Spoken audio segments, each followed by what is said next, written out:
Kita ke informasi pertama pemirsa. Presiden Prabowo Subianto menyatakan bakal menyita penggilingan padi yang dinilai nakal dan merugikan rakyat. Dirinya menerima berbagai laporan soal adanya penggilingan yang bandel. Negara memiliki dasar hukum yang kuat, yakni Undang-Undang Dasar 1945 untuk mengambil alih penggilingan padi yang tak mau mematuhi aturan. Prabowo mengaku telah berkonsultasi dengan Mahkamah Agung dan seluruh Hakim Agung sepakat bahwa UUD 1945 merupakan sumber hukum tertinggi di Indonesia dan pasal yang mengatur penguasaan negara atas sektor-sektor strategis tidak perlu ditafsirkan lagi. Penggilingan padi dianggap masuk dalam cabang produksi yang menguasai hajat hidup orang banyak. Prabowo mengaku mendapat laporan satu penggilingan padi mendapat untung hingga 2 triliun rupiah per bulan. Waktu saya dapat laporan, ada penggiling-penggiling padi yang nakal-nakal. Yang aneh, penggilingan padi yang besar yang paling nakal. Oh begitu.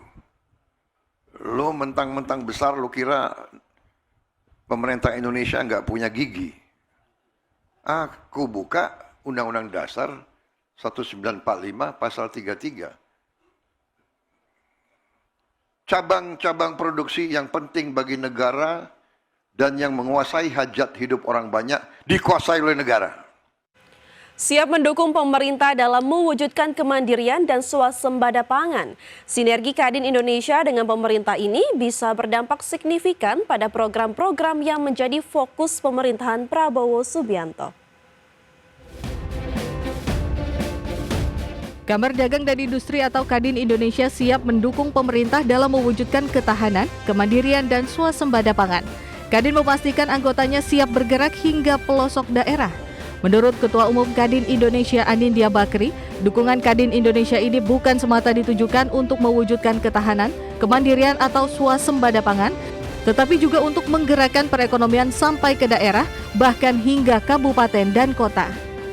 Kadin bisa bekerja sama dengan Kemenko Pangan dan jajarannya agar supaya bisa menggerakkan perekonomian sampai ke daerah, bahkan kabupaten kota. Karena tanpa ketahanan pangan, susah ada ketahanan ekonomi dan susah ada ketahanan nasional. Sementara itu, Menko Bidang Pangan Zulkifli Hasan berharap sinergi Kadin Indonesia dengan pemerintah ini akan memberikan dampak signifikan menuju swasembada pangan, energi, dan hilirisasi yang menjadi fokus pemerintahan Presiden Prabowo Subianto. Kita ingin swasembada pangan dalam artian luas secepat-cepatnya, baik itu karbohidrat maupun protein, ya, swasembada energi itu, kemudian hilirisasi. Jadi banyak sekali PR kita yang ingin kita kerjakan. Keterlibatan sektor swasta dalam bidang pangan merupakan bentuk komitmen dan transformasi peran Kadin Indonesia untuk mendorong pembangunan yang lebih menyentuh sektor strategis rakyat. Dari Jakarta, Aulina Yasha, Laksana, IDX Channel.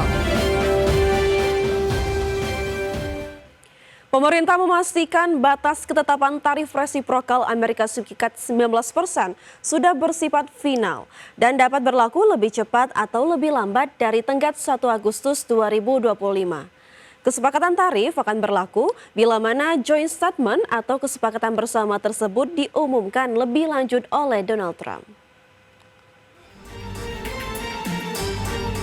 Pemerintah memastikan batas ketetapan tarif resiprokal Amerika Serikat 19% sudah bersifat final dan mengikat, serta dapat berlaku lebih cepat atau lebih lambat dari tenggat 1 Agustus 2025. Menko Perekonomian Erlangga Hartarto mengungkapkan, kesepakatan tarif akan berlaku bila mana joint statement atau kesepakatan bersama tersebut diumumkan lebih lanjut oleh Donald Trump.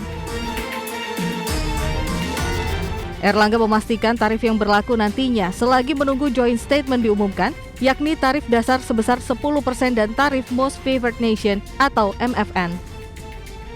Agustus. Jadi tentunya yang 1 Agustus adalah mereka yang kemarin dikirim surat. Jadi terhadap negara seperti Inggris, Vietnam, Cina, dan Indonesia tidak ada lagi 1 Agustus. Nah, ini akan ditentukan kemudian menunggu joint statement dan pengumuman lanjutan. Bisa lebih cepat, bisa lebih lama, tetapi yang tetap berlaku adalah tarif yang 10%. Sebelumnya Presiden Amerika Serikat Donald Trump telah mengumumkan kesepakatan dagang dengan Indonesia pada 15 Juli lalu.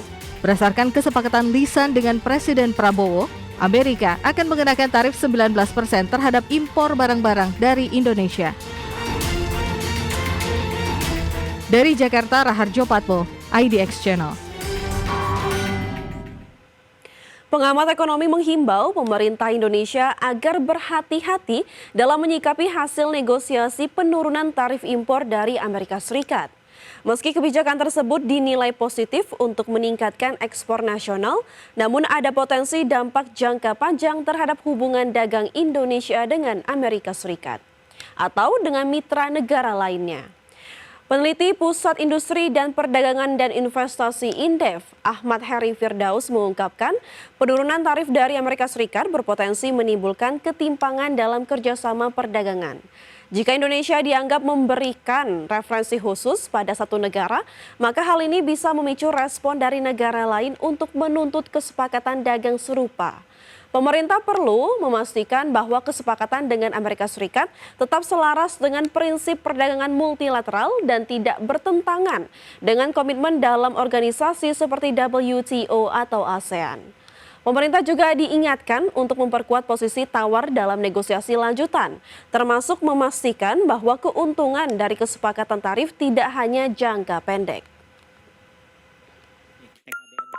Tiba-tiba diperbolehkan nyelonong masuk impor utuh gitu kan tanpa tarif. Nah, apa kabar nanti bagi produsen-produsen merek lain gitu dari Jepang, dari Korea, dia udah capek-capek bikin pabrik. Nanti mereka kecewa. Kalau kecewa nggak mau lagi invest di kita.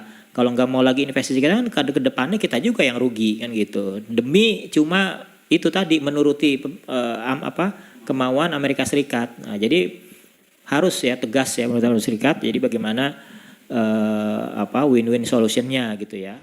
Keinformasi lainnya pemirsa, komitmen dalam penyerapan Environmental, Social and Governance atau ESG secara berkelanjutan berhasil membawa PT Pertamina International Shipping menyabet penghargaan dalam anugerah IDX Channel ESG 2025.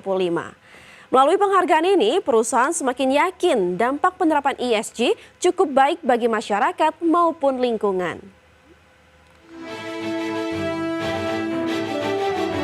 Pertamina International Shipping berhasil meraih penghargaan kategori utama sektor transportasi dan logistik dalam ajang IDX Channel ESG Award 2025. Diterima langsung oleh Direktur Perencanaan Bisnis PT Pertamina International Shipping Eka Suhendra. Keberhasilan ini berkat langkah terukur dalam menerapkan prinsip environmental, social, and governance secara berkelanjutan. Usai menerima penghargaan, Eka Suhendra menegaskan selain memastikan ketersediaan dan keandalan pasokan minyak dan gas nasional, pihaknya secara serius menerapkan ESG dalam menjaga kelestarian lingkungan, membangun lingkungan kerja yang sehat dan inklusif, serta penerapan tata kelola perusahaan yang sesuai dengan regulasi nasional dan internasional. Di mana melalui teknologi Green Ship, kapal-kapal PIS dirancang dengan spesifikasi khusus yang ramah lingkungan, seperti penggunaan sistem pengolahan air balas atau alas water treatment system dan instalasi scrubber untuk mengelola limbah kapal sehingga mengurangi dampak ekologis saat bersandar.